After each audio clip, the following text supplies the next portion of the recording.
जिल्ह्यातील गुन्हेगारी टोळ्यांची दहशत मोडून काढण्यासाठी पोलीस अधीक्षक तुषार दोशी यांनी मोठी कारवाई केली आहे.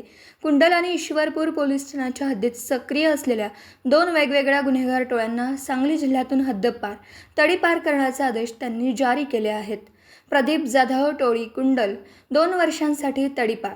कुंडल पोलीस ठाण्याच्या हद्दीतील टोळी प्रमुख प्रदीप वीरसिंग जाधव वय वर्ष 23, ओंकार हनुमंत बोडरे वय वर्ष 21 आणि संदीप वीरसिंग जाधव वय वर्ष 24 सर्व राहणार तुपारी वसाहत पलूस या तिघांना 2 वर्षांसाठी सांगली जिल्ह्यातून हद्दपार करण्यात आलं आहे.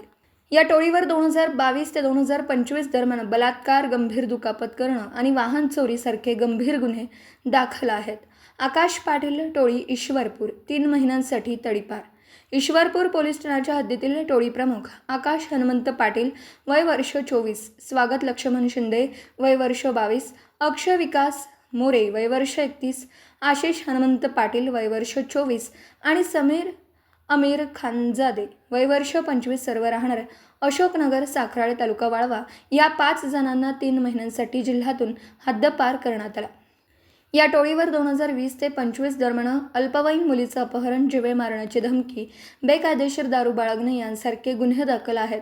जिल्ह्यात गुन्हेगारी करणाऱ्या टोळ्यांवर पोलिसांची बारकाईने नजर असून त्यांच्यावर असेच कडक कायदेशीर कारवाई पुढेही सुरू राहील असा इशारा पोलीस प्रशासनाने दिला आहे.